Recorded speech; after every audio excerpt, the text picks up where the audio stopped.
मंगलम गौतमोगड़ी मंगलम कुंद कुंदारो जैन धर्मोस्तु मंगलम सर्वमंगल मांगल्यम सर्वकल्याणकारकं प्रधानं सर्वधर्माणां जैनं जेतु शासनं जैनं जेतु शासनम।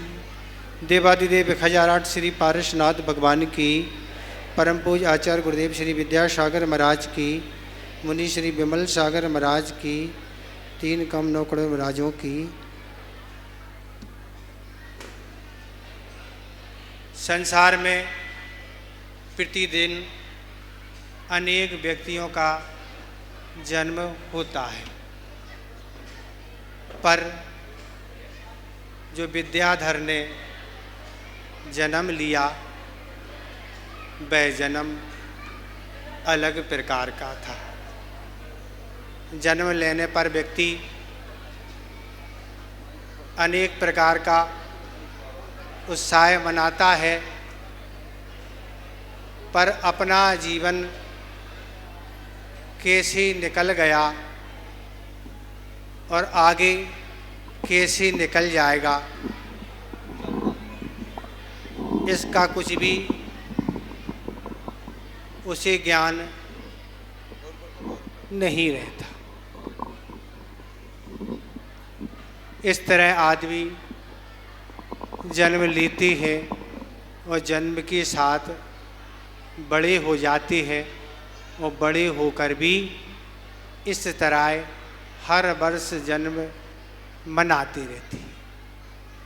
पर इस मनुष्य पर्याय में हमने जन्म क्यों लिया, इस मनुष्य पर्याय में रह के हमारी क्या कर्तव्य है, क्या उद्देश्य हमारा होना चाहिए, इन सब उद्देश्यों को ध्यान में नहीं रखा जाता। तो मनुष्य पर्याय तो यूँ निकल जाती है। अगर आगम के परिप्रेक्ष्य में अपन देखें कि मनुष्य पर्याय की दुर्लभता पर विचार करें तो आचार्य पूज्यपाद महाराज सर्वार सिद्धि में 12 भावना में बोधि दुर्लभ भावना के अंतर्गत क्या लिख रहे हैं कि इस तिरस पर्याय का प्राप्त होना कितना कठिन है, और तिरस में भी फिर संगी पंचेंद्री मनुष्य और मनुष्य में पुरुष बन जाना कितने पुण्य की बात है। पर इन क्षणों पर विचार नहीं करते हुए व्यक्ति इस मनुष्य पर्याय को यूँ खो देता है। पर चर्चा आज है शरद पूर्णिमा की, तो शरद पूर्णिमा पर जन्म लेने वाले विद्याधर तो हैं ही, पर पूज्य समय सागर महाराज जिनका नाम शांतिनाथ था, उनका जन्म भी शरद पूर्णिमा को ही हुआ था। और भी अनेक व्यक्ति हैं जिनका जन्म शरद पूर्णिमा को हुआ। पूज्य सागर महाराज हैं, उनका जन्म भी शरद पूर्णिमा को हुआ। तो इस तरह से अनेक और व्यक्ति हो सकते हैं जन्म लेने वाले, पर विद्याधर ने जो उस शरद पूर्णिमा को जन्म लेके जिन ऊंचाइयों को प्राप्त किया है, वह ऊंचाइयों की चर्चा यहाँ है कि विद्याधर ने अपने जीवन को कैसे बदल दिया। जिस उम्र में व्यक्ति विवेक से रहित होता है, पर उस उम्र में उनका कितना विवेक था। तो इस तरह से वह विद्याधर का जन्म हुआ। हम आपको अभी विषय बताने वाले हैं कि जन्मदिन किस प्रकार से मनाएं। तो इस तरह से विद्याधर ने जन्म लिया और जन्म लेने के बाद जैसे ही उन्हें विवेक जागृत हुआ, उन्होंने संकल्प कर लिया कि हमें इस संसार जीवन का यापन नहीं करके संयम को धारण करके अपने जीवन को अच्छा बनाना है। और इस तरह वह संयम पर बढ़ते बढ़ते कहाँ तक आ गए? तो यहाँ तक आ गए कि पूज्य ज्ञान सागर महाराज को प्राप्त करके वह अपने जीवन को उन्होंने संयम से जोड़ के अपने ही को संयम से एक नहीं जोड़ा, बल्कि उन्होंने अपने परिवार जन को भी संयम पर जोड़ दिया। सबसे पहले तो शुरुआत पूज्य योग सागर और समय सागर महाराज से हुई कि जब जब परिवार सहित महावीर जी से पहले सभी लोग अतिथि संभाग व्रत के उद्देश्य से आए हुए थे और विहार करते करते आचार्य महाराज जब महावीर जी आए तो महावीर जी में वह कुछ दिन रुके और जब उनका जाना हुआ कि अब उनका समय पूर्ण हो गया था, जाने की बात थी और पूज्य योग सागर और समय सागर उस समय गृहस्थ अवस्था में थे और उन्होंने कहा कि हम आचार्य महाराज अब हम जा रहे हैं, हम लोगों का जाने का अब समय हो गया। तब आचार्य महाराज ने सोचा कि इनका भी अब कल्याण नहीं हो सकेगा, क्योंकि बिना संयम के कल्याण की कोई बात ही नहीं। संयम के अभाव में ही यह जीव इस संसार में जन्म और मरण कर रहा है। तो आचार्य महाराज ने यही कहा कि हम भी पहले घर में रहते थे, जिस घर में तुम अभी रहते हो उस घर में हम भी रहते थे, हम भी वही खेती किसानी करते थे, हम भी वैसे ही जीवन यापन करते। अब तुम भी वही जा रहे हो, जो कार्य तुम पहले करते थे फिर जाके वही करोगे। क्या अपने कल्याण के बारे में कुछ सोचोगे? क्या कल्याण तुम्हें करना है?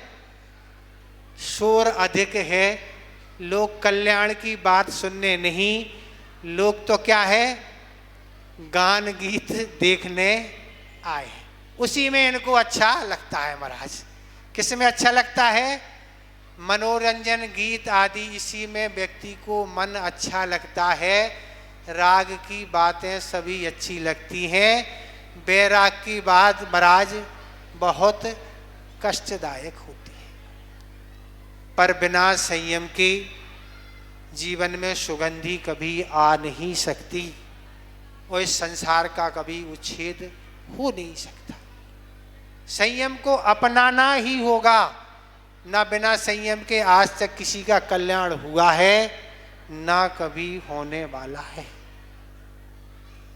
तो इस तरह दोनों भाई ने गुरुदेव से निवेदन किया, गुरुदेव हमें तो कल्याण करना है, आप कल्याण का मार्ग बताएं। तब गुरुदेव ने कहा कल्याण का मार्ग तो यही है कि महाव्रतों को अंगीकार करो। तुरंत दोनों भाइयों ने ब्रह्मचारी व्रत के लिए निवेदन कर दिया और आचार्य महाराज ने दोनों को आजीवन व्रत दे दिया और इस तरह उनकी दोनों की संग में भर्ती हो गई। अध्ययन प्रारंभ हो गया है, प्रतिमाएँ धारण कर ली। फिर आगे चल के बहनों का भी, शायद पहले बहनों का व्रत हुआ होगा और फिर आगे चल के माता पिताओं का व्रत होके वह भी दीक्षा उन्होंने धारण कर ली। इस तरह परिवार को तो संयम के मार्ग से जोड़ा ही है। परिवार के अलावा अनेक प्रांतों से आए लोग, उनको भी इस संयम मार्ग से जोड़ा है। कर्नाटक के भी अनेक हैं, महाराष्ट्र के भी अनेक हैं, छत्तीसगढ़, मध्य प्रदेश, उत्तर प्रदेश और भी अनेक प्रांतों के लोग को इस संयम के मार्ग से जोड़ दिया। इसी के कारण हम आज गुरुदेव का नाम इसी रूप में लेते हैं कि उनका उपकार हमारे ऊपर कितना है। बहुत बड़ा उपकार है उनका। केवल उपादान से ही कार्य की सिद्धि नहीं होती है, अगर निमित्त नहीं है तो कार्य नहीं होगा। आटा कितना ही अच्छा हो, सब कुछ हो, पर बनाने वाला ना हो तो रोटी बनेगी क्या? नहीं बन सकती। अनेक साधन चाहिए पड़ते। इसी तरह गुरु का भी उपकार इस मोक्ष मार्ग पर हम सबके लिए होता है। उनका ही उपकार है। हम और पर पे तो उपकार है, आप सब पर भी उपकार है। आप भी अनेक आयोजनों में भाग लेते हैं, वह भी ये धार्मिकता का कारण है। ये सब गुरुओं के उपदेश से हमें सब कुछ प्राप्त हुआ, उनकी संगति से प्राप्त हुआ, जो हम आज धर्म मार्ग से जुड़ गए। गुरुदेव ने एक बार कहा था, वह स्थिति हमने देखी है जब हमारा बुंदेलखंड में आना हुआ था, तब एक ही हवा यहाँ चलती थी कि एकांत पक्ष को लेके ही लोगों की मानता थी। उस मानता के अनुसार लोग चलते थे, पर हमने स्वाध्याय और प्रवचन के माध्यम से इस बुंदेलखंड के लोगों को दिशा दी। जब इनने एकांत पक्ष को छोड़ के क्या है उस अनेकांत पक्ष को धारण करके व्रतों को अंगीकार किया और सही स्वाध्याय का स्वरूप उन्होंने समझा। ये स्थिति थी। आचार्य महाराज कहते, हम जब बुंदेलखंड में आए, बस वही एकांत पक्ष, वही स्वाध्याय, उल्टी धारा ही चलती थी। केवल आत्मा आत्मा ही यही सब चलता था।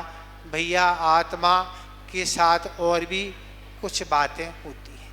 आत्मा का ध्यान गृहस्थों का होता नहीं। आचार्य शुभचंद महाराज ने 11 में उल्लेख किया कि गृहस्थों को आत्मा का ध्यान नहीं होता, वह उनकी भूमिका नहीं है। इस तरह आचार्य महाराज का आना हुआ और आचार्य महाराज एक बार कहा था कि भैया हमारे पास आने वाले एक से एक व्यसनी लोग थे, जो पापों में लीन रहते थे, जिन्हें धर्म का स्वरूप ज्ञात नहीं था, पर ऐसी वह संगति में आकर उन्होंने धीरे धीरे उन पापों को त्याग करके अणुव्रत और महाव्रत को अंगीकार कर लिया और आज वह मोक्ष पार को उन्होंने अंगीकार करके स्वयं साधना करते हुए दूसरे को भी वही उपदेश दे रहे हैं। तो ये गुरुदेव का उपकार हम सब पर है। कितना बड़ा उपकार है। अगर हम गुरुदेव की सन्निधि नहीं मिली होती तो हम आपकी क्या दशा होगी, हम किसी का क्या सुनाएं।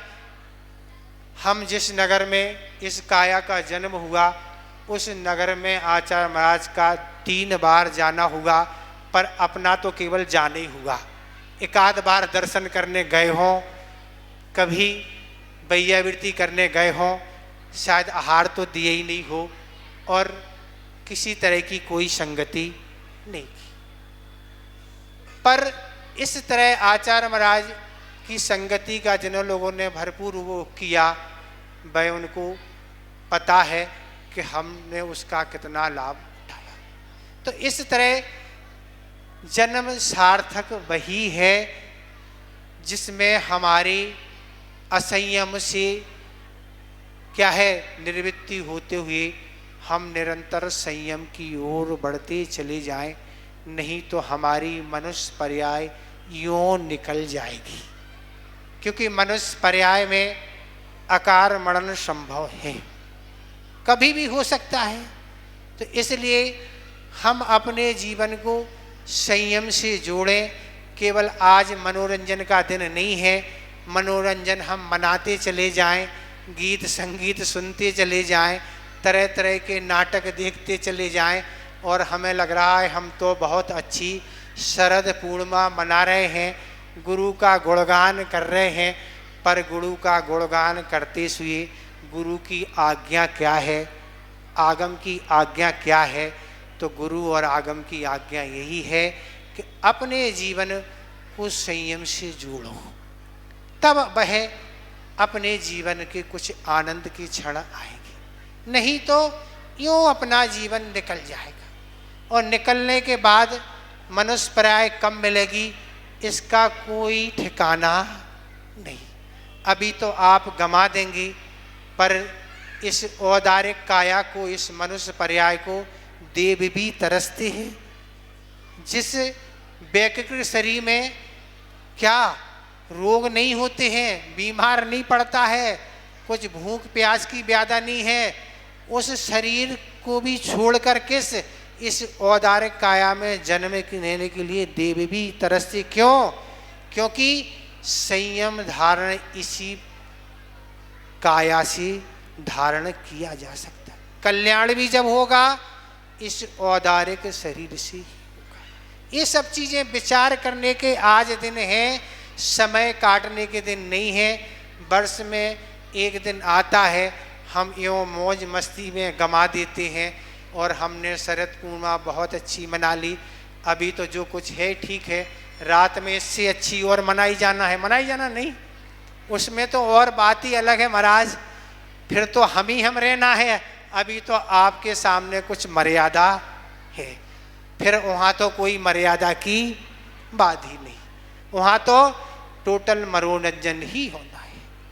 तो इस मनोरंजन को नहीं, इसको आत्मा के रंजन से जोड़ना है, तब हम कुछ उपलब्धि प्राप्त करेंगे। गुरुदेव कितने ऊंचे साधक हैं, उनकी साधना के बारे में हम ज़्यादा कुछ नहीं कह सकते, पर थोड़ा कुछ कह सकते। यही शरद पूर्णिमा का दिन था और गुरुदेव अजमेर में विराजमान थे।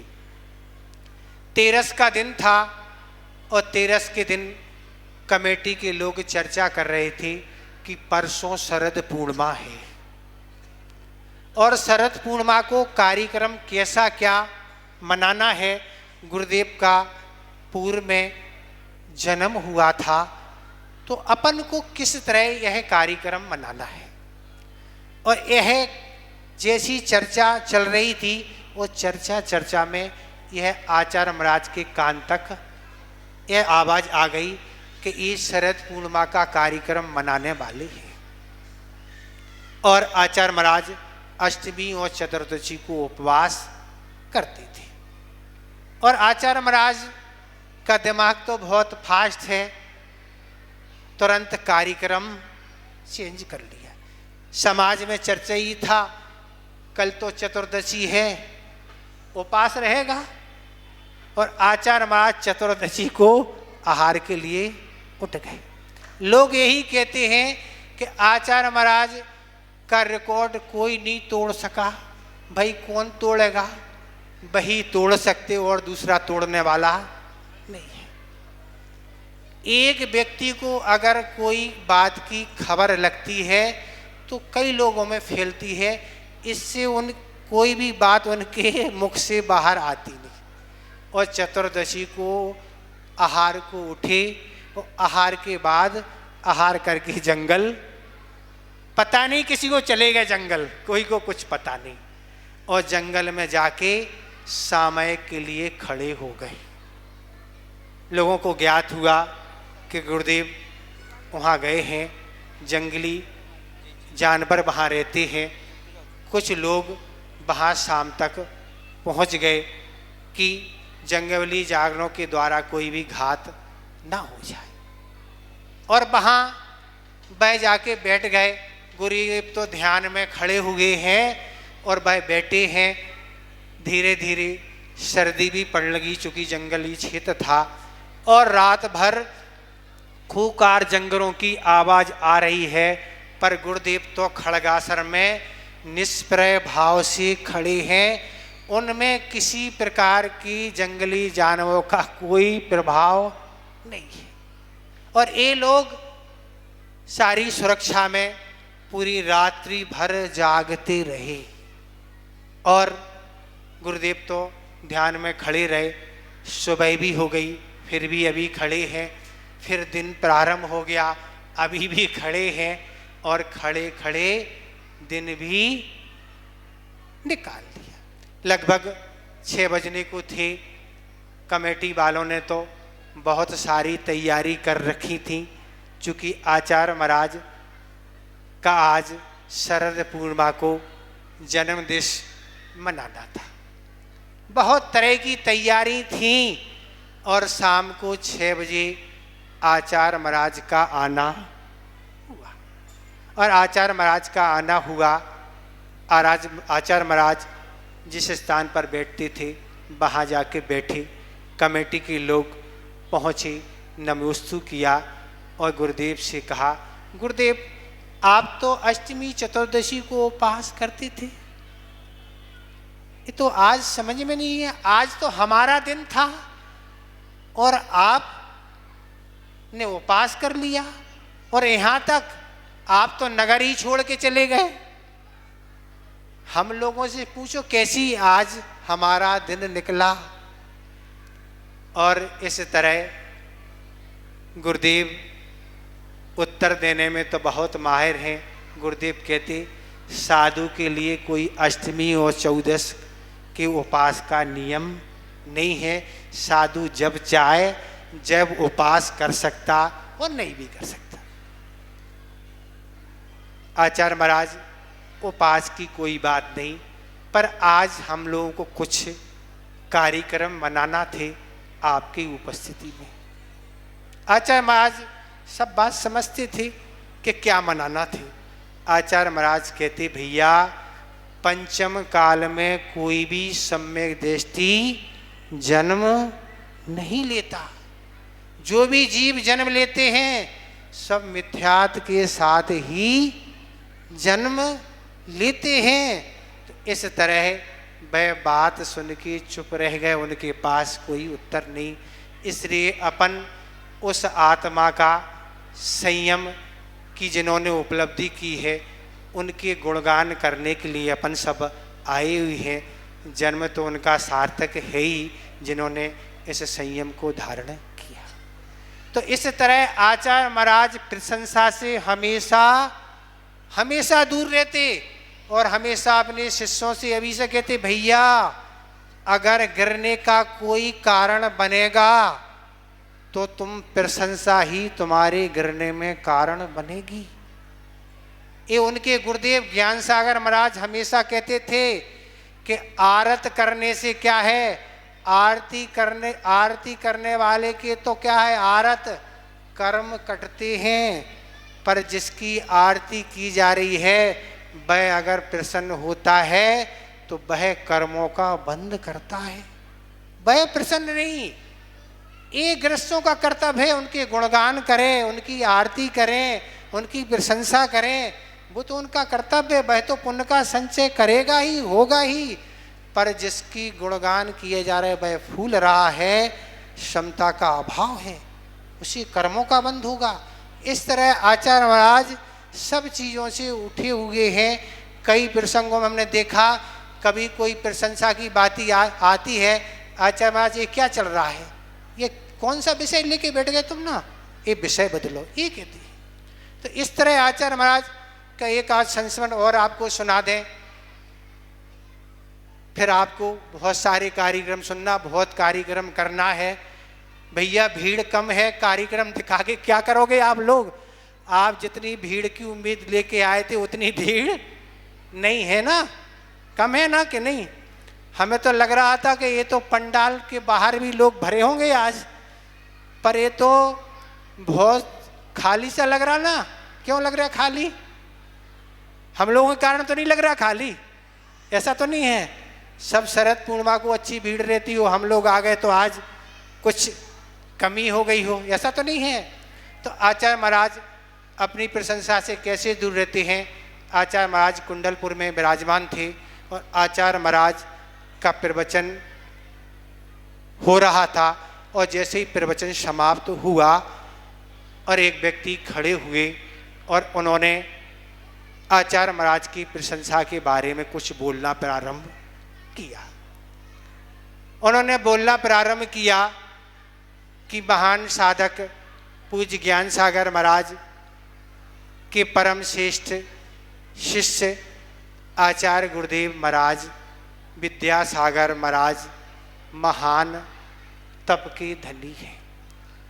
एक व्यक्ति राजस्थान से पधारे थे, उन्होंने जैसे ये लाइनें बोलना चालू की और आचार्य महाराज मंच छोड़ के अपने कक्ष में चले गए।